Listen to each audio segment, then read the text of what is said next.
ठीक है, केवल 3 चीजें हैं यहाँ पे जो आपको बताई जाती है कि आपको 100% सक्सेस दिलवा सकती है, और ये आप जानते भी हैं। मैंने कहा था शुरू में मैं कुछ नया बताने वाला नहीं आ रहा हूं आपको, मैं आपको पहली क्लास की बातें दोबारा याद दिला रहा हूँ। यानी इस बिजनेस में जब आपने ज्वाइन किया था और जो आपने पहली ट्रेनिंग ली होगी, मैं वही ट्रेनिंग आपको याद दिलाने की कोशिश कर रहा हूँ, क्योंकि उसी ट्रेनिंग के माध्यम से यहाँ पे काम होने वाला है, नया कुछ करने की जरूरत नहीं है।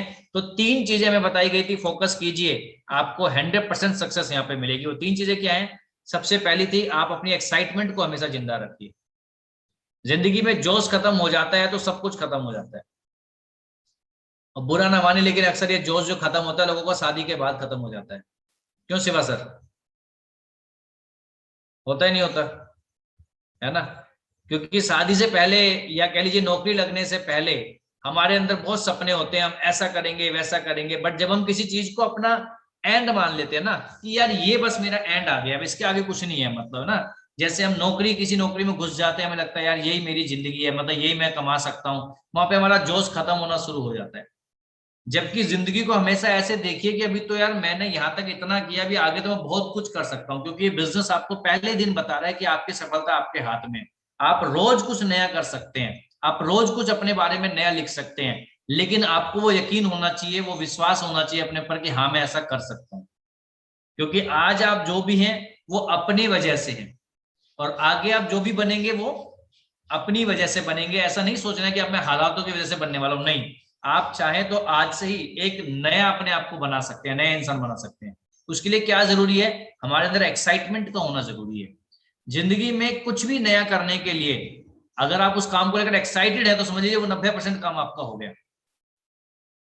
अगर आप में से आज किसी का मन कर रहा है कि यार मैं पार्ट टाइम में छोले भटूरे की रेडी लगा लेता हूँ, एक छोले भटूरे का एक मैं आउटलेट चालू कर लेता हूँ, एक दुकान खोल लेता हूँ, अगर आप इस आइडिया को लेकर एक्साइटेड हैं, खुश हैं बहुत ज्यादा, 90% आपका काम चल गया। लेकिन अगर आप कंफ्यूज हैं, पता नहीं चलेगी कि नहीं चलेगी, पता नहीं यार मेरे छोले भटूरे किसी को पसंद आएंगे कि नहीं आएंगे, पता नहीं मेरी दुकान पे लोग खाना खाने आएंगे कि नहीं आएंगे, यार दो गली छोड़ के तो पहले से एक दुकान है, वहां पे इतने ज्यादा लोग आते हैं, पता नहीं वो उसके छोड़ के मेरे पास आएंगे, पहले से ही कंफ्यूजन, एक्साइटमेंट है ही नहीं, दुकान खोल भी लोगे तो चलेगी नहीं।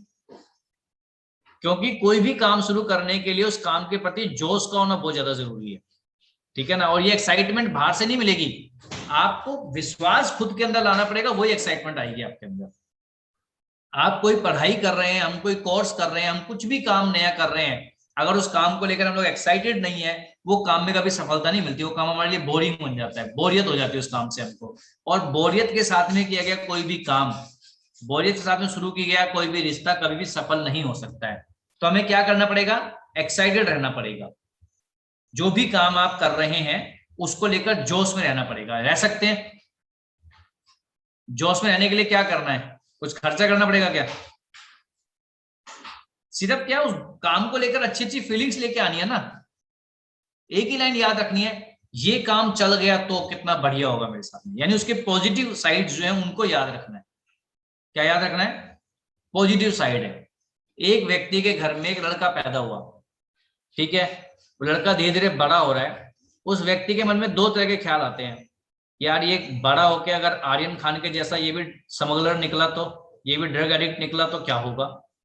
तो कैसे कैसी भावनाएं आएगी मन में शिवा सर? अगर हम आर्यन खान जैसा उसको सोचेंगे तो कैसा ख्याल मन में आएगा? बहुत खराब खराब लगेगा सर। है ना? वहीं पे अगर हम सोचें कि यार ये मेरा बच्चा जो है सचिन तेंदुलकर जैसा एक क्रिकेटर बन गया, तो कैसे ख्याल आएंगे मन में? तो एक्साइटमेंट आ जाएगा एकदम। अच्छा, अब आपको ये सोचने की छूट है कि नहीं कि आप या तो आर्यन खान से कंपेयर कर लो अपने बच्चे को, या फिर आप सचिन तेंदुलकर से कंपेयर कर लो। ये किसके किसके हाथ में कंपेयर करना? मेरी मर्जी। मेरी मर्जी है ना? आप खुद सोच रहे हैं, कोई आपको सोचने मजबूर नहीं कर रहा, कोई आके बार बार कह नहीं रहा अरे शिवा सर अपने बच्चे का ध्यान रखो, आर्यन खान जैसा बन जाएगा, कोई बोल रहा है आपको आके? नहीं बोल रहा। न, हम ही सोचने लग जाते हैं यार आजकल तो बच्चे है ना इतने बिगड़ रहे हैं, मेरा बच्चा भी तो नहीं बिगड़ रहा कहीं, हम ही नेगेटिव सोचना शुरू कर देते हैं, ठीक है ना? लेकिन अगर हम अपनी परवरिश पे यकीन रखते हैं, अगर हम अपने बच्चों पे यकीन रखते हैं और उनको लेकर एक्साइटेड रहते हैं, तो हमारे बच्चों के साथ भी जो होने वाला है वो अच्छा ही होने वाला है। हमारे साथ जो भी गलत होता है उसमें 90% योगदान किसका होता है? हमारा होता है। 90% योगदान, 10% हालात होते हैं बिगड़ते हैं जो, 90% हमारी सोच की वजह से गलत होता है हमारे साथ में। इसी का उल्टा कर दो, तो अगर हमारे साथ कुछ भी अच्छा हम चाहते हो तो 90% वो हमारे हाथ में अच्छा होगा कि नहीं होगा, क्या होगा, आपको उसके बारे में अच्छा सोचना शुरू करना पड़ेगा, अच्छा महसूस करना शुरू करना पड़ेगा। कर सकते हैं? चलिए बहुत बढ़िया। अगर आपने अपने काम को लेकर, अपने रिश्तों को लेकर अच्छा सोचना शुरू कर दिया, बढ़िया सोचना शुरू कर दिया, तो 90% आपने उस रिश्ते में और उस काम में सफलता प्राप्त कर ली है, ऐसा मैं आपको विश्वास दिला सकता हूँ। उसके बाद 8% टेक्निक होती है जिन पे अभी हम बात करेंगे, और 2% काम होता है फाइन ट्यूनिंग का। और फाइन ट्यूनिंग के बारे में ज्यादा बोल के फायदा नहीं, क्योंकि आप लोग सब समझते हैं फाइन ट्यूनिंग किसी भी रिश्ते में, किसी भी काम में होना बहुत ज्यादा जरूरी है। क्योंकि फाइन वर्ड ही है, फाइन यानी कि अच्छी ट्यूनिंग, ठीक है ना। और अच्छे व्यवहार से काम होता है, आप सभी लोग जानते हैं। किसी से गाली गलौज करके, किसी को मार पीट के हम काम करवा सकते हैं क्या? यहाँ तक कि डॉक्टर्स भी कहने लग गए हैं, टीचर्स भी कहने लग गए हैं कि आप अपने बच्चे को पीट कर उससे अपनी बात को नहीं मनवा सकते हैं। आप उसको डरा सकते हैं, आप उसको धमका सकते हैं, लेकिन उससे काम नहीं करवा सकते। फाइन ट्यूनिंग का मतलब है जिन भी लोगों के साथ हम हैं उनके साथ में हमारा व्यवहार, तालमेल बहुत ज्यादा अच्छा होना चाहिए। और तालमेल अच्छा करने का एक सूत्र होता है, तालमेल अच्छा रखने का एक ही तरीका है कि आप सामने वाले को दिल से सुनिए, उसकी बातों को सुनना पसंद कीजिए। हम लोग क्या सुनते नहीं है, क्या करते हैं हम लोग? सुनते नहीं है। जब हम सामने वाले को सुनेंगे नहीं तो उसकी असली वजह जो है, उसे परेशान होने की हमें समझ में नहीं आएगी। और जब कोई आदमी परेशान होगा तो वो अच्छी बातें करेगा कि बेकार बातें करेगा? बेकार बातें करेगा। तो पहले उसको हल्का करना बहुत ज्यादा जरूरी है, उसके मन को हल्का कीजिए, उसकी बातों को सुनिए। चाहे वो आपका लाइफ पार्टनर हो, चाहे वो आपके बच्चे हो, चाहे वो आपके पड़ोसी हो, चाहे वो आपके यार दोस्त हो, चाहे वो आपके बिजनेस या ऑफिस के साथी हो, उनको सुनने की आदत डालिए। सुनेंगे तो रिश्ते बेहतर बनेंगे आपके। फाइन ट्यूनिंग के बाद हम बात करते हैं 8% टेक्निक की। और बात करें 8% टेक्निक को जब हम फॉलो करते हैं तो हमें एक सक्सेस पाथ का सहारा लेना पड़ेगा। यहाँ पे सक्सेस पाथ क्या है हमारा? P for patience, A for attitude, T for teachability, और H फॉर ऑनेस्टी। यानी ये 4 चीजें हैं जो इस रास्ते में हमें फॉलो करनी है। और उस रास्ते पे क्या करना है हमको? 8 स्टेप को फॉलो करना है। ये 8 कदम जब आप चलोगे तो इन 8 कदमों को चलते समय आपको ये चारों चीजों का ध्यान रखना है। आपको पेशेंस भी रखना होगा, आपको एटीट्यूड को भी ध्यान रखना पड़ेगा, आपकी टीचेबिलिटी भी आपको याद आएगी बार बार, और ऑनेस्टी भी दिखानी पड़ेगी। किस तरीके से देख लें? पेशेंस के बारे में सब लोग जानते हैं, यस और नो? कोई है जो पेशेंस के बारे में नहीं जानता हो? पेशेंस यानी कि धैर्य रखना, हमारे अंदर धैर्य का होना बहुत ज्यादा जरूरी है। एटीट्यूड यानी किसी भी चीज को देखने का नजरिया क्या है, किसी भी चीज को देख के पहले हमारे मन में ख्याल क्या आता है, नेगेटिव या पॉजिटिव। तो यहाँ पे एटीट्यूड जो है हमारा पॉजिटिव होना चाहिए। हमें हर चीज में अच्छाई देखने की आदत डालनी है, ना कि बुराई देखने की आदत डालनी है। आपके सामने कोई भी इंसान आ जाए, उसमें अच्छाई भी होती है, उसमें बुराई भी होती है, दोनों चीज होती है। जैसे कि शिवा सर ने बोला था कि मेरे हाथ में, मैं अपने बच्चे के बारे में क्या सोचूंगा, दोनों ख्याल मेरे दिमाग में है। मुझे किस ख्याल को मुंह से निकालना है, किस ख्याल के बारे में ज्यादा सोचना है, वो आपके हाथ में है। इसी तरीके से आपके सामने कोई भी इंसान, कोई भी काम आता है, उसके नेगेटिव चीजों को सोचना है कि पॉजिटिव चीजों को सोचना है, आपके हाथ में है। पॉजिटिव सोचने से ज्यादा बढ़िया रहेगा, नेगेटिव सोचने से कभी फायदा नहीं होगा। तो एटीट्यूड रखना है पॉजिटिव। T फॉर होती है टीचेबिलिटी, यानी कि जब तक हम इस धरती पर जिंदा हैं, हमें ये मान के चलना है कि अभी बहुत कुछ सीखने को है। अभी तो मुझे कुछ भी नहीं आता है, अभी तो मैंने थोड़ा सा ही सीखा है, अभी बहुत कुछ है सीखने के लिए। जब तक हम ऐसी अपने अंदर इच्छा जागृत रखेंगे, हम लोग इस जीवन में सुखी रहेंगे और कुछ ना कुछ लगातार नया सीखते रहेंगे। और जिस दिन हम ये कहना शुरू कर देंगे कि मैं जिंदगी में बहुत कुछ सीख चुका हूँ, समझिए वहीं पे हमारा पतन स्टार्ट हो जाएगा। तो लगातार सीखने की इच्छा मन में रखनी है। और चौथी चीज होती है ऑनेस्टी। ईमानदारी को जिंदगी में जब जब हमने छोड़ा है, तब तब हमने गलत काम किए हैं। क्योंकि ईमानदारी वो चीज है जो आपको गलत काम करने से रोकती है। मैं आपको छोटे छोटे एग्जांपल एक बता देता हूं। कभी भी ऐसा हुआ हो कि आप दुकान पे सामान लेने गए हो, आपने 100 का नोट दिया और 50 रुपए का सामान लिया, और गलती से दुकानदार को लगा कि आपने 500 का नोट दिया, तो आपको 450 रुपए वापस कर दिए। तो दोनों ख्याल मन से आते हैं। एक ख्याल आता है कि यार गलत हो रहा है, इसके 450 वापस कर दे, 400 रुपए वापस कर, 50 ही तो तूने 100 ही तो दिए थे। एक मन में ये भी ख्याल आता है, अरे कोई बात नहीं यार, भगवान का तोहफा है, जेब में रखो, निकल जाए यहाँ से। दोनों ख्याल मन में आते हैं कि नहीं आते हैं? वो आपकी ईमानदारी है जो आपको 400 रुपए देने के लिए बार बार बोल रही है, और वो आपकी बेईमानी है जो आपको 400 रुपए जेब में रखने के लिए मोटिवेट कर रही है। यहाँ पे हमारे संस्कार हमारे सामने आ जाते हैं, यहाँ पे हमारा व्यक्तित्व हमारे सामने आ जाता है, और जो चीज हम पे हावी होती है हम वही कदम उठाते हैं। कई बार 400 रुपए जेब में रख के घर भी आ गए हम लोग, और कई बार मैं 400 रुपए हाथों हाथ वापिस भी कर दिए। लेकिन ध्यान रखिएगा, जब हम 400 रुपए लेके वापस आ रहे थे ना, तो मन में एक डर था कहीं ये आवाज मार के बुला ना ले, है ना। तो हम इस तरीके से स्टाइल मार के निकलते थे कि इसको पता ही नहीं लगे कि हमारे को पता है हमने पैसे गिने हैं कि नहीं गिने, हम चुपचाप जेब में रख लेते। तो गलती से अगर वो बंदा कहता था भाई साहब देखना कि आपको ज्यादा तो नहीं दे दिए, तो हम ऐसे निकाल के देखते थे जैसे हमने पहले गिने ही नहीं। देखता हूँ भैया, अरे यार आपने तो ज्यादा दे दिए यार, हम ऐसे नोटंकी करना शुरू कर देते थे। लेकिन जब आप ईमानदारी दिखाते थे, आप उसके 400 रुपए हाथों हाथ वापस करते थे, तो आपका सीना चौड़ा होता था, आपको बड़ा प्राउड फील होता था कि यार मैं कुछ अच्छा काम करके आ रहा हूँ। तो ये ईमानदारी आपको बार बार याद दिलाती है कि भैया तू ईमानदार बन। वो आपके हमारे हाथ में डिसीजन लेना है कि हमें ईमानदार बनना है कि नहीं बनना है। ये चारों चीजें हमें साथ रखनी पड़ेगी जब हम इन 8 स्टेप पे चलेंगे। 8 स्टेप क्या है? ड्रीम, लिस्ट, इन्विटेशन, सौदा plan, follow up, 100% user, be a team player, TBF. ये 8 स्टेप हैं जो इस बिजनेस में आपको आगे लेके चलेंगे। और अगर इन 8 स्टेप को हमने माना तो बड़ा ही स्मूथली तरीके से हमारा काम आगे बढ़ेगा। इसको जल्दी जल्दी समझ लेते हैं क्योंकि ये चीजें हर बार आपको बताई जाती हैं, लेकिन ये हमारे बेसिक है। ये बिजनेस हमें बताता है कि आज तक हमारे सपने सिर्फ इसलिए पूरे नहीं हुए क्योंकि हमने कभी उन सपनों की लिस्ट नहीं बनाई, कभी उन सपनों को लिखा नहीं अपने पास में। मैं ये नहीं कहूंगा हमने कभी सपने देखे नहीं, देखे तो बहुत थे सपने, अपने बचपन में देखे थे, जवानी में देखे थे, आज भी देखते हैं। फर्क इतना है कि बचपन में उन सपनों का जिक्र कर देते थे, आज उन सपनों का जिक्र करने से हमें शर्म आती है। ऐसा होता है कि नहीं होता? अगर आज मैं पूछूं, हमारे में जो भी सबसे बुजुर्ग व्यक्ति होंगे हमारे अभी बीच में, अगर मैं उनसे पूछूं कि क्या आपका विदेश जाने का मन नहीं करता, तो आप में से कितने लोग हैं जो कहेंगे नहीं मन करता जी? बिल्कुल भी कोई नहीं कहेगा, सब कहेंगे सर मन करता है। अगर उनको बोले आपको थाईलैंड जाके घूमने का मन नहीं करता, गोवा के बीच में जाने का मन नहीं करता, हर एक व्यक्ति चाहे वो सबके सामने हाँ करे ना करे चुपके से बोलेगा सर मन तो करता है, पहले भी करता था आज भी करता है। लेकिन आज के हमने उन बातों को शेयर करना बताना छोड़ दिया क्योंकि हमें शर्म आने लगी है। तो सपने देखना तो हमें पहले भी अच्छा लगता था, आज भी अच्छा लगता है, लेकिन इस सिस्टम ने हमें बताया कि सपने पूरे इसलिए नहीं हुए आपके और हमारे क्योंकि हमने कभी उन सपनों को लिखा नहीं। लिखने से क्या होता है, जब हम किसी चीज को लिखते हैं, ये देखो मेरे को बचपन में हमारे टीचर भी बताते थे, आपको भी बताया होगा, वो कहते थे जब भी आप कोई याद करते हो, कोई क्वेश्चन का आंसर याद करते हो, सवाल का जवाब याद करते हो, तो लिख के याद करो, हमें बताया जाता था। लिख के याद करने से वो चीज हमारे दिमाग में छपने लग जाती है क्योंकि आपका हाथ भी चल रहा है और आप उसको बोल भी रहे हो। जैसे हम कहते थे कि भाई गाय के ऊपर निबंध लिखो, तो जब गाय के ऊपर निबंध लिखते थे तो हमारे टीचर बोलते थे, आपके टीचर पता नहीं बोलते थे नहीं बोलते थे, कि भाई बोल बोल के लिखो। तो हम लिखते थे गाय के 4 पैर होते हैं, गाय के 2 सींग होते हैं, गाय की एक पूंछ होती है, गाय हमें दूध देती है ना, गाय की 2 आंखें होती है। जब ये बोल बोल के लिखते थे तो एक ही टाइम में हमारा डबल रिवीजन हो रहा होता था, एक तो हम बोल रहे हैं, एक हम लिख रहे हैं, और इस तरीके से किया गया काम ज्यादा समय तक याद रहता है, ये बताया गया है। इसीलिए सिस्टम हमें बताता है कि सपने सिर्फ देखो मत, सपनों को लिखो। लेकिन इस बिजनेस में आने से पहले हमने जिंदगी में कभी सपने लिखे ही नहीं थे।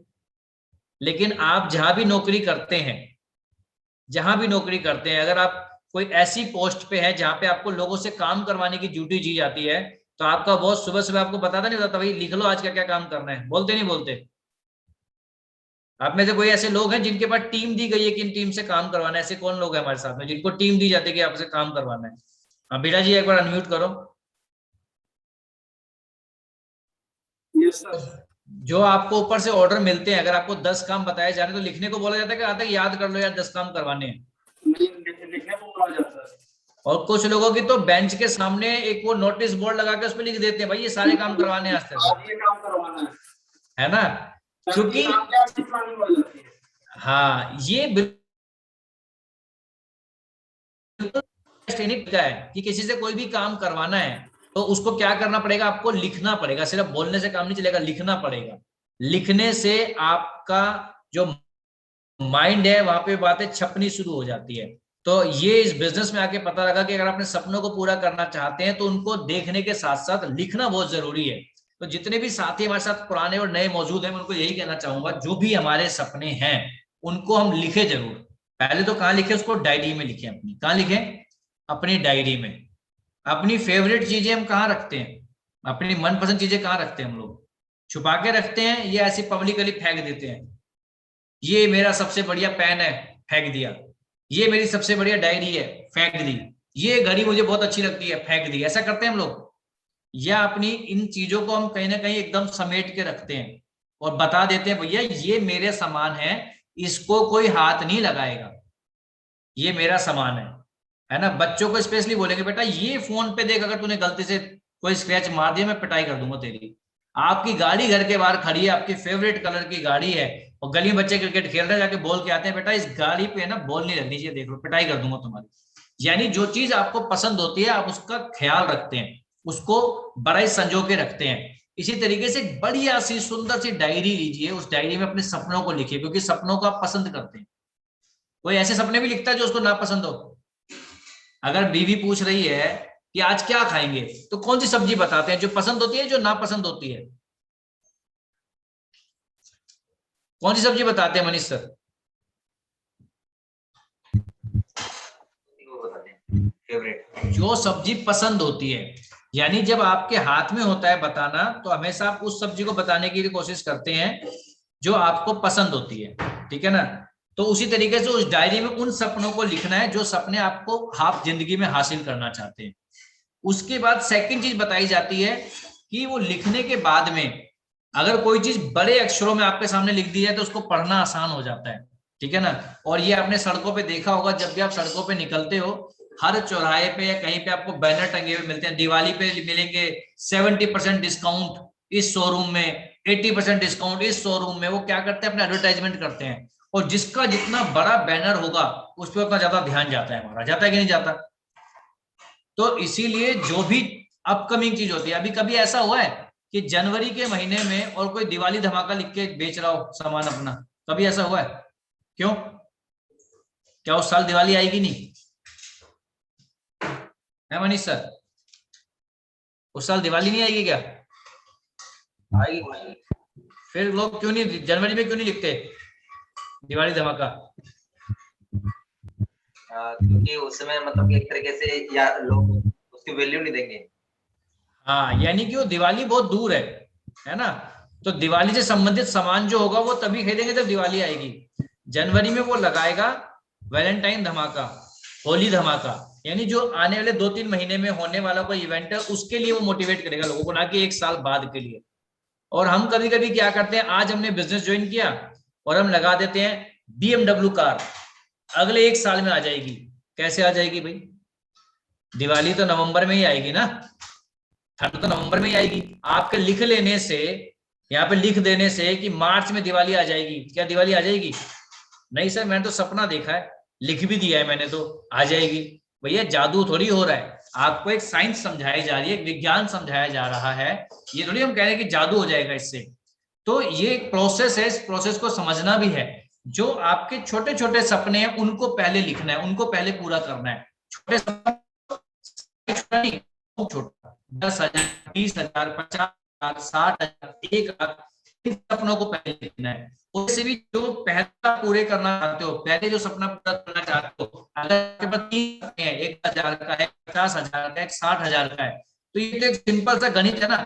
10,000 पहले कमाए जाएंगे, 10,000 वाला सपना पहले, 10,000 वाला लिखना है, 60,000 वाला लिखना है। तो छोटे छोटे अपने दिमाग से हमको इस्तेमाल नहीं है। और जो अपकमिंग सपने जो आने वाले 3 से 4 महीने में हम हासिल करना चाहते हैं, 6 महीने में हासिल करना चाहते हैं,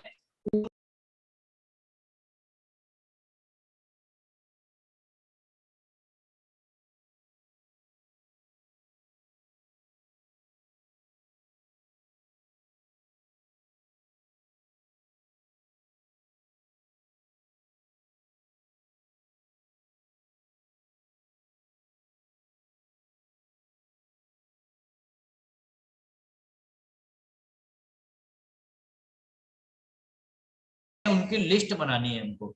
देखिए हमको यहाँ पे झोला लेके बेचने वाले सेल्समैन नहीं है कि हम घर से सामान लेंगे और निकलने बेचने निकल जाएंगे, नहीं। हम लोगों को यहाँ पे बिजनेस करने का तरीका बताया जा रहा है। तो हमें अपने क्लाइंट्स की लिस्ट बनानी पड़ेगी। जब एक कोई आदमी डॉक्टर बनता है तो वो अपने क्लाइंट ढूंढता है, जब कोई वकील बनता है तो अपने क्लाइंट ढूंढता है, वो कस्टमर नहीं ढूंढता। क्या नहीं ढूंढता वो? कस्टमर। कभी सुना है वकील को, यार मेरा कस्टमर आने वाला है, आपको बाद में फोन करता हूँ? कभी कोई डॉक्टर बोलता है यार मैं आपको बाद में फोन करता हूँ, मेरा कस्टमर आने वाला है? डॉक्टर क्या बोलता है? पेशेंट आने वाला है। वकील क्या बोलता है? क्लाइंट आने वाला है। आर्किटेक्ट क्या बोलता है? क्लाइंट पार्टी आने वाली है। कभी कोई कस्टमर नहीं बोलेगा। कस्टमर वर्ड कौन बोलता है? दुकानदार। दुकानदार को आप फोन करो कभी तो कहेगा यार कस्टमर का टाइम हो रहा है, कस्टमर खड़े हैं बहुत सारे दुकान पे, आप बाद में फोन करना। क्या हम यहाँ कुछ बेचने के लिए हैं? तो हम कस्टमर बोल सकते हैं। अगर हम बेचने के लिए नहीं है तो हमें क्या बोलना है? जो लोग हमारे बिजनेस में आ रहे हैं वो कौन है? हमारे पार्टनर्स हैं। कौन है? हमारे टीम पार्टनर हैं, जिनके साथ मिलकर हम इस बिजनेस को आगे बढ़ाने वाले हैं। जितनी भी आपकी टीम है वो आपके साथ पार्टनरशिप में है या नहीं है? जब आपकी टीम में कोई ज्वाइनिंग आती है तो आप लोगों में बराबर बराबर हिस्सा बढ़ता है कि नहीं बढ़ता है? अगर आज विकास बिराजी किसी एक व्यक्ति को ज्वाइन करवाएंगे तो जितना कमीशन विकास बिराजी को आएगा उतना मेरे को आएगा, तो बराबर बराबर बटा तो पार्टनर हुए ना। तो यहाँ पे हम जो लोगों की लिस्ट बना रहे हैं किस लिए बना रहे हैं? वो हमारे पार्टनर बनने वाले हैं। क्या बनने वाले हैं? पार्टनर बनने वाले हैं। थोड़ा सा सोच को बड़ा करो तो हम एक बिजनेस कर रहे हैं और हमें कुछ पार्टनर चाहिए अपने साथ में, हम उनको ढूंढ रहे हैं। हम कस्टमर नहीं ढूंढ रहे, हम क्लाइंट नहीं ढूंढ रहे हैं, हम पेशेंट नहीं ढूंढ रहे हैं। हम क्या ढूंढ रहे हैं? हम अपने पार्टनर ढूंढ रहे हैं। हम उनको अपने साथ लेके चलना चाहते हैं। तो लोगों की लिस्ट बनाएंगे, ऐसे लोगों की लिस्ट। अब आपको डिसीजन लेना है, आपको कैसा पार्टनर चाहिए? आपको दारूबाज चाहिए पार्टनर? आपको तिहाड़ से छूटा हुआ अपराधी चाहिए पार्टनर? आपको गलत हरकतों वाला पार्टनर चाहिए? आपको गाली गलौज करने वाला पार्टनर चाहिए? या आपको एक सभ्य सामाजिक पुरुष चाहिए आपका पार्टनर में? कैसा चाहिए आपको पार्टनर? जो भी जवाब देना चाहिए अनम्यूट करके जवाब दे सकता है। कैसा पार्टनर चाहिए आपको अपने बिजनेस में? सोशल। सामाजिक चाहिए। पढ़ा लिखा चाहिए कि अनपढ़ चाहिए आपको अपना पार्टनर? कैसा चाहिए? पढ़े लिखा। गरीब चाहिए या ठीक ठाक पैसे वाला हो वैसा चाहिए? ठीक ठाक पैसे वाला। पागल चाहिए या समझदार चाहिए? समझदार। ये सब चीजें तो आप Fundamental जानते हो, सब चीजें तो आप जानते हो। और यही लिखा हुआ है इसके अंदर कि भाई जो आप लिस्ट बनाओगे लोगों की, उसमें सामाजिक लोग होने चाहिए, थोड़े पढ़े लिखे लोग होने चाहिए, आर्थिक तौर पे थोड़े से मजबूत होने चाहिए और दिमागी तौर पर स्वस्थ होने चाहिए। यही चीजें आप चाहते हो अपने पार्टनर में। तो कुछ कंपनी कुछ नया थोड़ी बता रही है, सिस्टम तो वही बातें बता रहा है जो आप जानते हो, वो आपको याद दिला रहा है। ठीक है ना? और हमेशा कोशिश करनी है कि हमारा पार्टनर जो है वो हमसे कमजोर होना चाहिए कि हमसे मजबूत होना चाहिए? हमसे मजबूत होना चाहिए। तो यही तो देखो ना 3 फीट रूल में वो यही तो ऑलवेज अपसाइड में यही तो बता रहा है कि अगर आप 4 नंबर पे तो 5 नंबर वाले को पार्टनर बनाओ ना, 3 वाले को क्यों बनाते हो? आपने अगर अपने से कमजोर के घूसा मारा तो आपकी तारीफ होगी कि अपने से ताकतवर को घूसा मारोगे तो तारीफ होगी? ताकतवर को घूसा मारोगे तो तारीफ होगी। यानी काम किसके साथ करना है? ताकतवर के साथ करना है। अपने से मजबूत आदमी को अपना पार्टनर बनाओ, अपने से कमजोर आदमी को पार्टनर मत बनाओ, उल्टा आपको उसकी मदद करनी पड़ जाएगी। राइट? और इस तरह लोगों की लिस्ट बनाने का जो तरीका है, लोगों को ढूंढने का जो तरीका, उसमें 3 फीट रूल बहुत ज्यादा काम आता है। यानी ये क्यों काम आता है? क्योंकि सिस्टम हमें बताता है कि आप जहां खड़े हो ऐसे हाथ करके देखो, दूर दोनों तरफ ऐसे हाथ करके। अगर इस हाथ के दायरे में लोग आ रहे हैं, मैं ऐसे नहीं कि सच में हाथ खड़े कर लेना, मतलब ऐसा कल्पना करो इतने सर्कल में अगर कोई भी आ रहा है तो समझ लो ऊपर वाले ने आपके बिजनेस के लिए आपको भेजा है कि भैया आप इससे बात करके देखो, क्या पता ये आपका पार्टनर बन जाए। आपने से किसी की शादी हो गई है, जिनकी शादी हो गई है उनके माँ बाप, अगर अरेंज मैरिज हुई है आपकी, अगर आपकी माँ बाप की मर्जी से हुई है, ऐसा तो नहीं है ना कि एक ही बार गए लड़की पसंद आ गई और शादी कर दी। कुछ लड़कियां ढूंढी होगी, नहीं ढूंढी होगी? ऐसी जितनी भी हमारे साथ लेडीज मौजूद हैं उनके लिए जेंट्स ढूंढे होंगे। हाँ, शिवा सर का एक ही बारी में से रिश्ता हो गया था, बहुत बढ़िया। शिवा सर यही कहना चाह रहे हैं, शिवा सर एक बारी में हो गया था रिश्ता। हाँ शिवा सर क्या कहना चाह रहे हैं? हाँ जी, अरेंज मैरिज हुई थी सर। अरेंज हुई थी तो एक ही बारी में था कि देखा तो देखा वाली की गई थी, मतलब 2-3 जगह देखे गए थे फिर हुआ था रिश्ता पसंद? नहीं, मैं बचपन से जानता था इनको। अच्छा अच्छा, तो ये तो लव अरेंज होगी ना सर। चलिए, तो अभी अरेंज मैरिज में क्या होता है आप सभी लोग जानते हैं कि उसमें भी ढूंढा जाता है। ऐसा नहीं कि पहली बार में। तो ऐसी क्या है इस बिजनेस में भी, ये नहीं कि लिस्ट में नाम लिखा ज्वाइन हो ही जाएगा, नहीं, आपको ढूंढने हैं आपके पार्टनर, क्योंकि आपको अपने क्वालिटी वाले पार्टनर चाहिए। हर किसी को पार्टनर बना नहीं सकते हम लोग, ठीक है ना? क्योंकि बिजनेस में पार्टनरशिप का मतलब है हर चीज में। तो यहाँ पे जब भी हम लोगों की लिस्ट बनाएंगे या लोगों को करेंगे तो हमें यहाँ पे जजमेंट नहीं देनी है। जजमेंट यानी वो क्वालिटी तो देखनी है, सोशल, एजुकेशनल, लेकिन उनके मतलब उनसे बिना जान पहचान किए उनके बारे में कुछ ख्यालात नहीं बनाने अपने। कुछ लोग क्या होता है कि लिस्ट जब बनाने जाते हैं ना, नहीं यार उसको मैं नहीं जोड़ूंगा, वो ऐसा है, उसको मैं, किसी के अंदर क्या चीज छुपी पड़ी है, आप जब तक उससे मिलोगे नहीं, बातें करोगे तो कैसे जानोगे?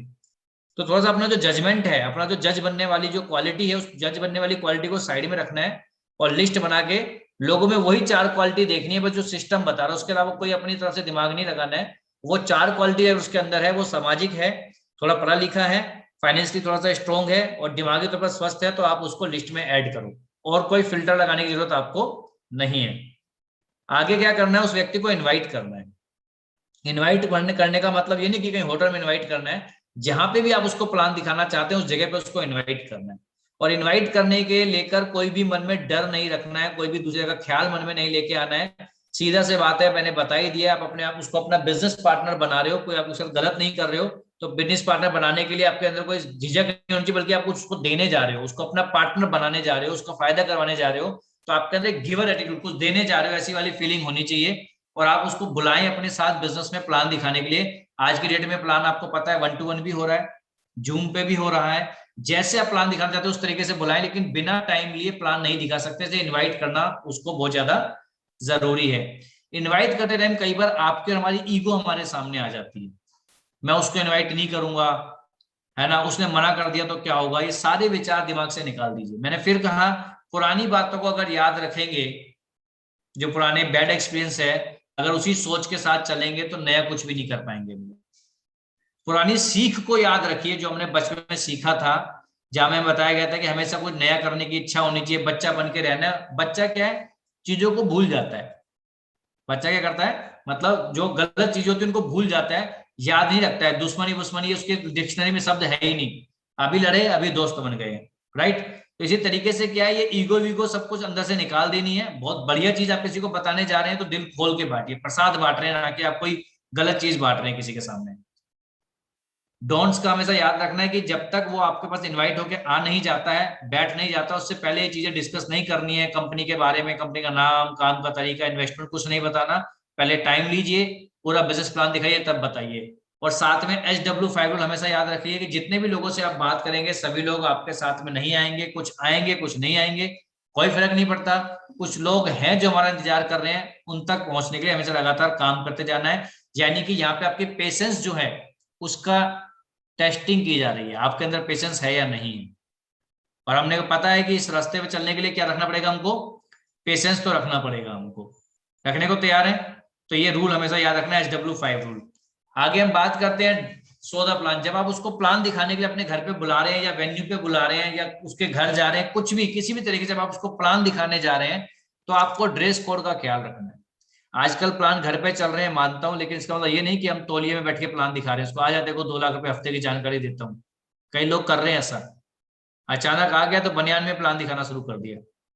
बुरा मत मानिए के बाद आप में से कितने लोग हैं जो भगवान को मानते हैं?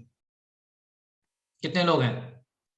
मान लीजिए आप खाना खा रहे थे, आप खाना हाथ से खा रहे थे और मैं आपके सामने भगवद गीता लेके आ गया, क्या उसी हाथ से भगवद गीता को छू लेंगे आप? क्या करेंगे? या कोई प्रसाद देने आ जाता है, उसी हाथ से प्रसाद ले लेते हैं आप? कभी नहीं लेते हैं। आप उठ के जाते हैं, हाथ को धोते हैं, फिर प्रसाद लेते हैं। तो जब आप उस प्रसाद की इतनी कदर कर रहे हो तो आप इस बिजनेस की कदर भी तो करें। माना कि हम अपने घर के कपड़ों में थे, अचानक कोई आया और एकदम से मोमेंटम बना के इसको प्लान दिखाना है, क्या हम उठ के कपड़े पहन के नहीं आ सकते? आ सकते हैं ना। ऐसा करने से क्या होगा, जैसे हमने उस प्रसाद को इज्जत दी है, ऐसे हमने इस बिजनेस को इज्जत दी है, ऐसा हमारे मन में भी ख्याल आएगा और उसके मन में भी ख्याल आएगा। ये कोई चुटकुला थोड़ी था जो जैसे भी था, हाँ अरे तू बड़ा अच्छा चुटकुला सुना यार, चुटकुला हमने चुटकुला सुना दिया।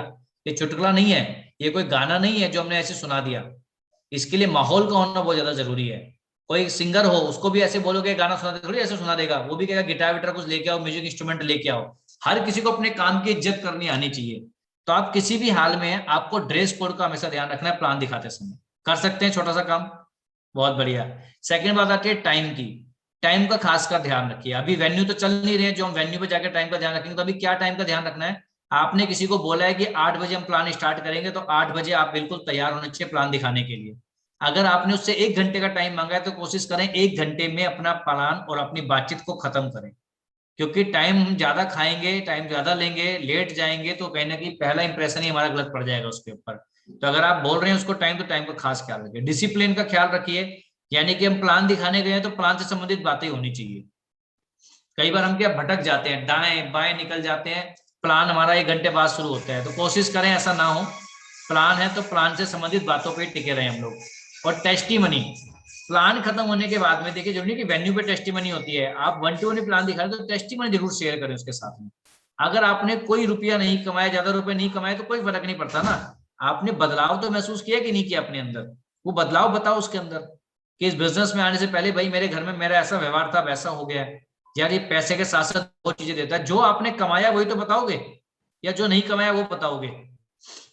ये सिर्फ थोड़ी कि आपने 2 लाख रुपए हफ्ता नहीं कमाया तो आपने कुछ नहीं कमाया, आपने जो स्वभाव कमाया है, आपने जो सोच कमाई है, वो भी आप उसको बता सकते हो। अपने साथ साथ आप औरों को भी तो बता सकते हो ना। टेस्टिमनी में क्या है, अगर सामने वाले को जिसको प्लान दिखा रहे हो, वो मान लो रेडी लगाता है फल की, तो फल की रेडी वाले का किसी का टेस्टिमनी दिखाओ उसको कि देखो ये व्यक्ति भी रेडी लगाता था। कोई अंडे की रेडी लगाता है, उसको अंडे की रेडी वाले का दिखाओ वीडियो, है ना। तो टेस्टिमनी का मतलब है कोई ना कोई उसकी कॉमन रैपर वाला वीडियो जरूर दिखाएं, या किसी ऐसी अप्लायंस से जरूर बात करवाएं जो उसकी प्रोफाइल से मैच करता है। कर सकते हैं, ये चीजें सीखने वाली हैं, ये पहले से हमारे अंदर नहीं थी। हम किसी भी कपड़ों में कुछ भी काम कर लेते थे, लेकिन अब हमें सीखना है इस बिजनेस को इस तरीके से करना। ये टीचेबिलिटी का पार्ट है। अगर आप ऐसा कर रहे हैं तो यानी आप टीचेबिलिटी को तवज्जो दे रहे हैं। आगे बात आती है प्लान दिखाने के बाद क्या काम बचता है हमारा, फॉलोअप करने का काम। ये हम लोग बचपन से करते आ रहे हैं, है ना। पहले हमारी माँ हमारे साथ करती थी, खाना खिला के पूछती थी बेटा खाना कैसा लगा, हम कहते थे मम्मी अच्छा लगा। फिर हम बड़े हुए, है ना, थोड़े बड़े हुए या शादी हो गई तो बीवी कई बार पूछती है खाने में जी नमक मिर्च ठीक है, हम कहते हैं हाँ ठीक है। वो क्या होता है, फॉलोअप तो होता है।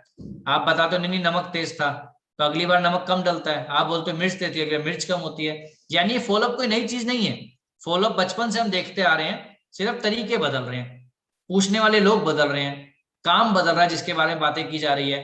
तो आज जब इस प्लान को आप किसी को दिखाओगे तो हमारा फर्ज नहीं होता पूछने का भी प्लान कैसा लगा, बढ़िया कि बहुत बढ़िया। तभी तो वो बताएगा कि मुझे समझ में आया कि नहीं आया, बताएगा नहीं बताएगा। कभी भी आपकी वाइफ ने या आपके घर में किसी ने पूछा है आज सब्जी खराब बनी क्या, ये ऐसे पूछे सब्जी कैसी बनी, ये तो पूछते कैसी बनी,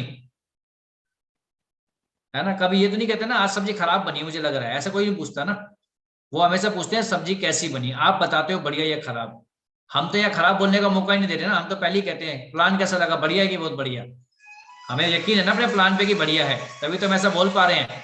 और मैडम को यकीन नहीं हो तो अपनी सब्जी पे इसलिए पूछ लेती कैसी लगी, तो हम खराब भी बोल सकते हैं, नमक तेज भी हो सकता है। अगर मैडम पहले पूछ ले आज सब्जी बड़ी टेस्टी थी ना, तो हिम्मत है किसी की बोल देने टेस्टी नहीं थी। क्यों शिवा सर, अगर मैडम ने इस तरीके से पूछा कि आज जो सब्जी बनाई वो अच्छी थी ना, तो मजा ले हम बोल दे अच्छी नहीं थी, हम कहेंगे हाँ बहुत अच्छी थी मैडम। हाँ जी सर बहुत अच्छी थी बढ़िया। क्योंकि उन्होंने सवाल ही पॉजिटिव दिया, जवाब भी पॉजिटिव देना पड़ेगा, है ना। वो सवाल हमसे क्वेश्चन वाला पूछती है, हम भी कई बार क्वेश्चन मार्क लगा देते हैं हाँ थोड़ी सी ठीक नहीं थी। तो इसलिए आप अगर घर में भी ये फॉर्मूला अप्लाई करेंगे तो जवाब आपको पॉजिटिव ही मिलेगा। तो फॉलोअप करना गलत बात नहीं है, फॉलोअप करना यानी कि फीडबैक लेना, जो मैंने आपको जानकारी दी है वो कैसी लग रही है आपको। और जितना ज्यादा फॉलोअप किया जाएगा यानी उतनी ज्यादा गहराई में आप जाके उसके डाउट्स को क्लियर कर रहे हो, जो कि उसके लिए फायदेमंद है, ना कि हमारे लिए। हमारा फॉलोअप का मतलब उसको ज्वाइन करवाना नहीं होता, हमारे फॉलोअप का मतलब उसको एक कॉन्सेप्ट क्लियर करना होता है कि भाई इस कॉन्सेप्ट में आप क्या क्या चीजें हासिल कर सकते हो। और फॉलोअप अगर बढ़िया करना है तो ज्यादा बार मिलना पड़ेगा। एक बारी में आप कितने ज्ञानी बन जाओ, लेकिन एक ही बारी में सारा ज्ञान आप उसको नहीं दे सकते हो, थोड़ा थोड़ा करके। इसलिए फॉलोअप के टाइम डिसाइड किए गए हैं कि आधे से 1 घंटे में फॉलोअप खत्म होना चाहिए हमारा। कितनी देर में, आधे से 1 घंटे के भीतर फॉलोअप खत्म हो जाना चाहिए। जितनी बातें हो गई होगी, अगली बातें अगली बार करेंगे, हाँ या ना, ऐसा होता है ना। तो ऐसी फॉलोअप पे ध्यान दीजिए आप। कई बार क्या हम 3 घंटे का फॉलोअप कर देते हैं, आज ही खत्म करके जाऊंगा, या तो तू खत्म या मेरा प्लान खत्म। ऐसा दुश्मनी नहीं निकालनी है, 1 घंटा मैक्सिमम टाइम होता है, फॉलोअप खत्म कीजिए, बाकी सवाल अगली बारी में होंगे। कर सकते हैं ऐसा, चलिए बहुत बढ़िया। आगे बात करते हैं, फॉलोअप करने से भी एक चीज है जो आपको रोकती है, फिर यहाँ पे ईगो आ जाती है। Too much ego will kill your talent. बहुत ज्यादा अंदर घमंड का होना जो है आपके टैलेंट को मार देता है। तो कोशिश करें इस ईगो को जितना जल्दी हो जाए, घमंड को अपने को खत्म करें। कभी सोचिए स्वयं को बदलना कितना कठिन था, फिर दूसरे को बदलना सरल कैसे हो सकता है। जब हमें खुद को बदलने में तकलीफ आ रही है, आई थी, तो जो लोगों को हमने आज ज्वाइन करवाया हम कैसे उम्मीद करते हैं वो एकदम से बदल जाएं? नहीं बदलेंगे, समय लेंगे, वो समय हमें उनको देना चाहिए। आगे हम बात करते हैं तो 100% यूजर हमें हमेशा बनना चाहिए, क्योंकि किसी भी काम को जब तक हम खुद 100% अपने दिल से नहीं अपनाएंगे तो कोई भी नहीं अपनाएगा। मैं इसका छोटा सा एग्जांपल देता हूं। कितने लोगों के घर में बच्चे हैं, बच्चे, छोटे बच्चे, बहुत बढ़िया, और साथ में पेरेंट्स भी रह रहे हो, बच्चों यानी बच्चों के दादा दादी भी साथ रह रहे हो। ऐसे कितनी फैमिलीज हैं जहाँ पे आपके मम्मी पापा भी आपके साथ हैं, आपके बच्चे भी आपके साथ हैं। ऐसे कुछ परिवार हैं यहाँ पे? कोई नहीं है, चलो मैं बता देता हूँ।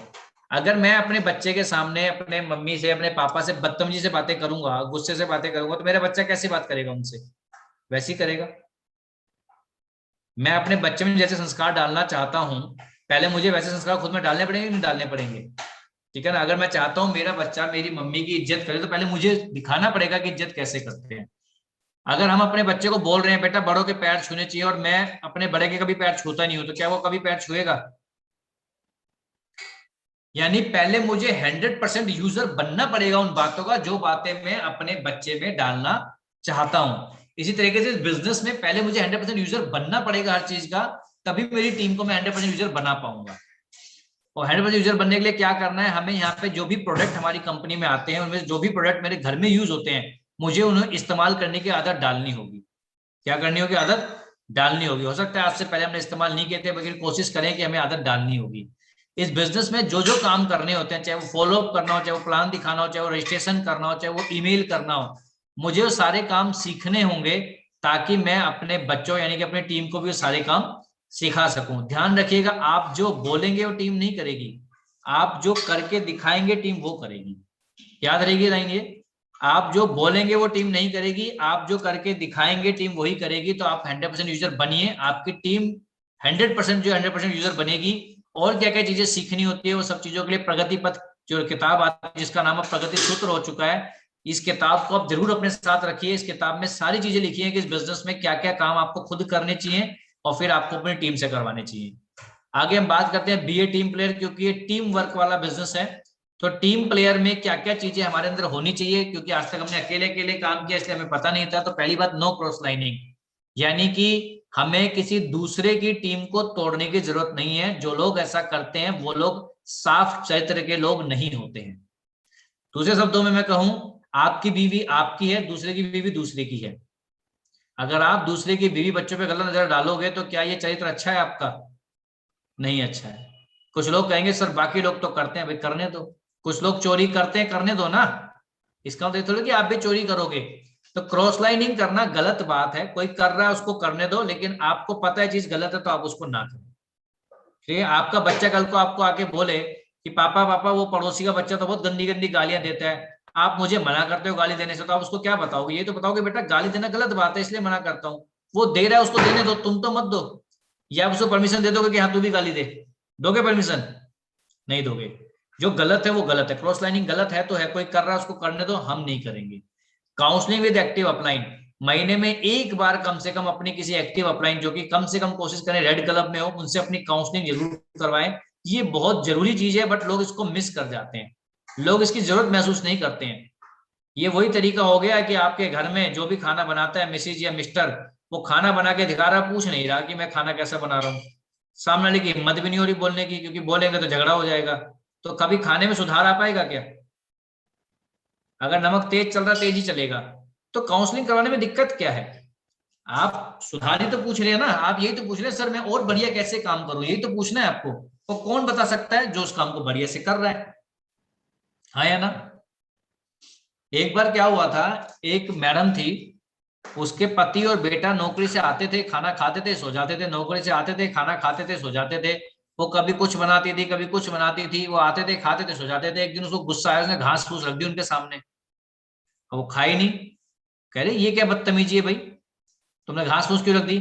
कह रही मैं रोज नए नए पकवान बनाती हूँ, आते हो खाते हो सो जाते हो, कुछ बताते नहीं कभी अच्छा बना कि बुरा बना। मुझे लगा चेक तो कर लूं, आप लोगों को पता भी लगता है कि नहीं लगता क्या खा रहे हो क्या नहीं खा रहे हो। तो काउंसलिंग यही काम करती है कि पूछना है कि भाई मैं जो काम कर रहा हूँ सही कर रहा हूँ गलत कर रहा हूँ। ये थोड़ी करता जा रहा हूँ करता, रिजल्ट आ रहे हैं नहीं आ रहे कोई फर्क ही नहीं पड़ता।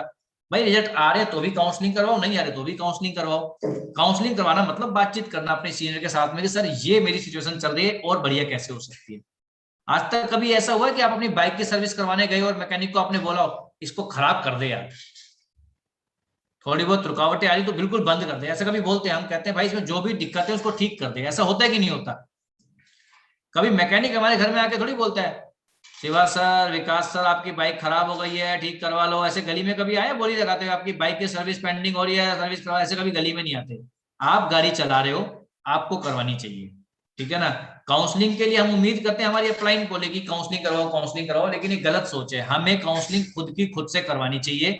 महीने में एक बार, ऐसा भी नहीं कि डेली काउंसलिंग ही करवा रहे हैं, फिर तो खर्चा ज्यादा होगा। तो महीने में एक बार अपनी काउंसलिंग करवाने की आदत डालें। तीसरी चीज आती है एडिफिकेशन की। एडिफिकेशन में मैं आज एक नई चीज ऐड करूंगा। एडिफिकेशन कई बार हम बहुत ज्यादा भी कर देते हैं। ज्यादा एडिफिकेशन करने से दिक्कत क्या होती है कि जिस व्यक्ति को हम एडिफाई करके ले जा रहे हैं वो बेचारा अगर कम क्वालिटी का था, ज्यादा क्वालिटी बता दी तो वो भी परेशान हो जाता है। क्योंकि कहते हैं खाना, ज्यादा खाना भी दिक्कत है और कम खाना भी दिक्कत है। तारीफ ज्यादा करनी भी दिक्कत है और कम करनी भी दिक्कत है। ज्यादा कर दी तो आदमी दबाव में आ जाता है, और कम करते तो सामने वाला सुनता नहीं है। तो एडिफिकेशन सच्ची होनी चाहिए और अच्छी होनी चाहिए, बहुत ज्यादा नहीं बोलनी है। सर ये मेरे अपलाइन है मनीष चौहान जी, अरे सर क्या बताऊं ये बिजनेस की एक एक बारीकी को, अरे सर ऐसा मतलब बिजनेस निचोड़ के पी गए हैं, बिजनेस की कोई बात पूछ लो इनको ना पता हो तो वो सोचेगा इसका मतलब मनीष चौहान जी तो बहुत लाखों करोड़ रुपए कमाते होंगे। तो चौहान साहब दबाव में आ जाओगे कि नहीं आ जाओगे ये बताओ भाई। बारीकी जानना, इसको इस तरीके से मत बताओ ना कि आपने भगवान बना दिया बिजनेस का। सर ये हमारे मनीष जी हैं, ये हमारी अपलाइन में आते हैं और मैं इन्हीं के मार्गदर्शन में काम कर रहा हूँ, और सर बहुत बढ़िया तरीके से बिजनेस को कर रहे हैं। सर हमें जो भी दिक्कत होती है मनीष सर के माध्यम से हम सोल्व कर लेते हैं। इसलिए मैंने सर का समय लिया कि आपको भी कोई अगर दिक्कत होगी बिजनेस तो मनीष सर के माध्यम से हम आपकी दिक्कत को सोल्व करवा देंगे। अभी इसमें ये थोड़ी आइडिया लग रहा है कि मनीष सर कोई लखपति करोड़पति है कि सर ये तो सब कुछ जानते हैं, बिजनेस घोट के पी गए हैं। घोट के पी गए तो भी दिखाओ लाख के चेक, कहां से दिखाएंगे हम। तो ज्यादा एडिफिकेशन भी दिक्कत कर रही है आजकल। लोग सोचते हैं तारीफ करने को बोला तो मैं दबा के तारीफ करता हूँ, नहीं भैया दबा के कुछ भी नहीं करना, दबा के कुछ भी नहीं करना। ना दबा के खाना है ना कम खाना है, हर चीज नाप के खानी है। हर चीज का हमें पता होना चाहिए कितनी एडिफिकेशन करनी है कितनी नहीं करनी चाहिए। विकास विराज जी की एडिफिकेशन करनी तो हमें पता होना चाहिए विकास विराज जी के बारे में, चौहान साहब के बारे में, सुधाकर जी के बारे में, शिवा सर के बारे में, जूली मैम के बारे में, सबके बारे में पता रखो तब उसकी एडिफिकेशन करो, ठीक है। ज्यादा एडिफिकेशन भी दिक्कत करती है। और ये सारे काम हमको मिलजुल के करने हैं, क्योंकि टीम वर्क का मतलब ये है कि together everyone achieve more. Team work में जब सब लोग मिलके काम करते हैं तो सबको ज्यादा ज्यादा मिलता है, क्योंकि एक दूसरे के टैलेंट का भी हमें फायदा मिल रहा होता है। आगे हम बात करते हैं TBF। ये वो तीन चीजें हैं जो आपको लंबी रेस का घोड़ा बनाती है इस बिजनेस के अंदर। यानी कि टेप, यानी कि जब भी आप कुछ ऑडियो सुनते हैं और वीडियो देखते हैं तो कोशिश करें सिस्टम द्वारा रिकमेंडेड ही सुने। सिस्टम रिकमेंड करने का मतलब जो आपके अपलाइन बोल रही है, हम कहते नहीं सर हम तो SSS टाइप किया था उसमें उनका वीडियो आया, हमने उनका भी देख लिया, उनका वीडियो। अरे भाई उनका वीडियो देखो ना जो आप किसी से बात भी करवा सको, जिस बंदे से आप बात भी कर सको। हम लगातार ऐसे व्यक्ति के वीडियो देखते हैं जिनसे कभी हमारा संपर्क ही नहीं हुआ है। मोटिवेट तो आप हो जाएंगे, लेकिन क्या आप कंफर्म कर पाएंगे कुछ चीज उनके साथ में कि सर आपने ड्रीम के बारे में जो ये बताया था सर ये कैसे होगा। तो आप उन लोगों के वीडियोस देखें, उन लोगों के ऑडियो सुने जो आपके अपलाइन आपको बता रही है, जहां से वो आपकी बात भी करवा सके कल को। आपके हमारे जब ग्रेट गुरु जी मिस्टर योगेश सर हैं, उनका यूट्यूब चैनल है, अगर आप उस चैनल पे वीडियो देखते हैं और उस वीडियो से संबंधित कोई भी बात आपको पूछनी है तो योगेश सर को फोन लगा सकते नहीं लगा सकते हम लोग। लेकिन हम वीडियो देख रहे हैं माधव सर का, मान लो मैं किसी को डी प्रमोट नहीं कर रहा हूँ बट मेरी बात को समझिएगा, हम लगातार माधव सर के, देवेंद्र शर्मा जी के वीडियो देख रहे हैं, अच्छी बात है, मोटिवेट हो रहे हैं। देवेंद्र सर को फोन करके पूछ सकते हो सर आपने लिस्ट के बारे में जो बताया था उसमें बात समझ में नहीं आई, पूछ सकते हो आप उनसे। तो ऐसा मोटिवेशन भी किस काम का जिसमें हमारे पास सवाल जो आ रहा है उसका जवाब ही ना मिले। तो कोशिश करें सिस्टम यानी कि अपलाइन द्वारा रिकमेंडेड ऑडियो और वीडियो को सुने और देखें। किताब भी पढ़नी है तो सिस्टम द्वारा बताई गई किताबों को ही पढ़ना है। बेसिक किताबें जो होती है पहले तो वो हमारे पास होनी चाहिए। सारे सिल्वर लीडर जितने भी हैं वो कोशिश करें कि जितने भी नई ज्वाइनिंग आई हैं उनके पास में गिनती की 4 किताबें जो जरूरी बेसिक किताबें हमारी वो होनी चाहिए। प्रगति सूत्र है, सवाल ही जवाब है, बड़ी सोच का बड़ा जादू है।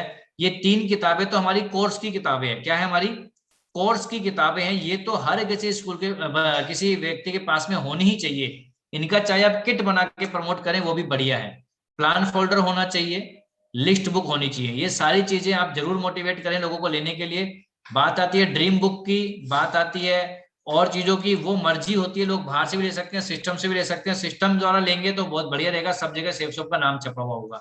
तो बुक्स को लेकर थोड़ा सा अलर्ट रहें आप लोग। बेसिक किताबें हमारे पास होनी बहुत ज्यादा जरूरी है। मैं आप लोगों को यकीन दिला रहा हूं कोई भी किताब यहाँ पे 500 या 1000 रुपए की नहीं आती है। 100, 150, जितना आदमी एक सिगरेट बीड़ी में उड़ा देता है, ये अपने चाय पानी में भी इससे ज्यादा खर्च कर देता होगा, उससे कम अमाउंट में किताब आती है और उस किताब से आपका जीवन बदल सकता है। तीसरी बात करें अगर हम फंक्शन की, तो अभी आपको पता है कोई बड़े फंक्शन तो हो नहीं रहे हैं, तो इसी ट्रेनिंग को फंक्शन क्यों नहीं मान लेते हम। जो फ्राइडे को हमारी ट्रेनिंग होती है इसी को फंक्शन मान लेते हैं ना, जो हमारी थर्सडे को महीने में एक बार बड़ी ग्रुप मीटिंग होती है उसी को फंक्शन मान लीजिए। इन फंक्शंस को लगातार अटेंड करने से हमारे जीवन में बहुत बड़ा परिवर्तन आ सकता है। इस फंक्शन को अटेंड करने के लिए कोशिश करें, अगर आपके आसपास कोई वेन्यू चल रहा है आप ही की अपलाइन में, उस वेन्यू पे जाके उसको अटेंड करें। दिल्ली एनसीआर में जितने भी लोग रहते हैं उन सबको बता दिया गया है कि राजीव चौक पर गांधीनगर में एक जगह है जहाँ पे हमारा वेन्यू हमने छोटा सा ओपन किया है, तो आप फ्राइडे की ट्रेनिंग को कोशिश करें ना, वहां जाके लीजिए। घर बैठे सब कुछ हो जाएगा क्या? जब खाना खाना होता है तो ढाबे से जाके लाना पड़ता नहीं लाना पड़ता? अगर आप जोमेटो से मंगवाओगे तो एक्स्ट्रा पे करना पड़ेगा ना। अगर वो एक्स्ट्रा पे नहीं करना है तो आपको जाके ढाबे से खाना लाना पड़ेगा। यानी हर चीज की एक जगह होती है, वहीं जाके उस चीज को खाया जाए, पिया जाए, लिया जाए तो ज्यादा बढ़िया होता है। तो इसी तरीके से ट्रेनिंग लेने की एक जगह है जिसे हम कहते हैं वेन्यू। ये जूम तो हमारा एक सपोर्टिंग कंटेंट है। जैसे त्योहार का मौसम था, लोग नहीं जा पा रहे तो हमने जूम का सहारा लिया, लेकिन कोशिश करें इस ट्रेनिंग को आप लोग कहाँ जाके लेंगे? वेन्यू पे जाके लीजिए। अपने अपने शहर में अपने अपने टीम को साथ लेके बैठे हो, इस ट्रेनिंग को लें ताकि इसका पूरा पूरा फायदा मिल सके। इसको क्या मानना है हमको? इसको हमें मानना है हमारा फंक्शन। जब तो कोई बड़ा फंक्शन हमारे सामने नहीं आता इसी को फंक्शन मानेंगे। लास्ट में मैं इतना कहना चाहूंगा कि बिलीव इन गॉड। गॉड का मतलब जिसको भी आप मानते हैं, जिसको भी, वो कोई भी हो सकता है। आप गौतम बुद्ध को मान सकते हैं, आप किसी साईं बाबा को मान सकते हैं, आप श्री राम को मान सकते हैं, आप हनुमान जी को मान सकते हैं, किसी को भी। गॉड में कहीं डिफाइन नहीं किया गया कोई नाम कि गॉड जो है वो अल्लाह को कहते हैं, गॉड जो है वो श्री राम, ऐसा कुछ नहीं है। गॉड यानी जिस भी शक्ति को आप मानते हैं, जिस भी, आप कोई किसी बाबा को मानता है आप उसको मानिए, यानी जिस भी चीज में आपका विश्वास है, बस इतना विश्वास रखिए कि वो आपके काम में आपकी मदद हमेशा कर रहा है। वो आपका आधा काम कर रहा है, लेकिन वो हमेशा यही कहता है कि पहला आधा आप करो, बाद का आधा मैं करूंगा। और वो उन्हीं की मदद करता है जो खुद की मदद खुद करना चाहते हैं। निकम्मे, आलसी, कामचोर लोगों की मदद कोई भी नहीं करता है, तो वो शक्ति भी उनकी मदद नहीं करेगी। और हमारा जीवन वैसा ही है जैसे हमारे विचार उसे बनाते हैं। जैसे अपने मन में विचार लाओगे, वही वाली बात आर्यन खान और सचिन तेंदुलकर वाली बात, कौन सा विचार मन में लाना है। जिंदगी आपकी है, फैसला आपका है। अच्छे विचार लाएंगे अच्छा बनेगा जीवन, खराब विचार लाएंगे खराब बनेगा जीवन। और इसी के साथ में मैं यही कहना चाहूंगा, आज की ट्रेनिंग को हम लोग यहीं समाप्त करेंगे। और अभी एक लाइन आपने पढ़ी होगी पीछे, अपने मस्तिष्क की नियमित सफाई कीजिए। पढ़ी कि नहीं पढ़ी आपने? और ये सफाई कैसे होगी? अगर आप लोग रोज सुबह अफर्मेशन क्लास को अटेंड करें, जो कि हमारे ग्रेट गुरु मिस्टर संजय सांगल जी के द्वारा चलाई जाती है। मैं जरूर चाहूंगा एक बार हमारे गुरु जी के लिए, क्योंकि इतना बड़ा इनिशिएटिव लेके वो सुबह सुबह उस पैनल को चलाते हैं, उनके लिए जोरदार तालियां होती है। तो संजय सांगल सर जो डेली सुबह हमारे लिए अफर्मेशन क्लासेस चलाते हैं, वो हमारे दिमाग की सफाई ही की जा रही है बेसिकली। आप उसको जरूर अटेंड करें। सुबह जल्दी उठने की आदत भी आपकी हो जाएगी और कहीं ना कहीं आपके मस्तिष्क की सफाई भी हो जाएगी। और सुबह सुबह की गई सफाई पूरे दिन के लिए काम आती है। तो आप प्लीज इसको ध्यान रखें। और आज की ट्रेनिंग को हम लोग यहीं क्लोज करते हैं।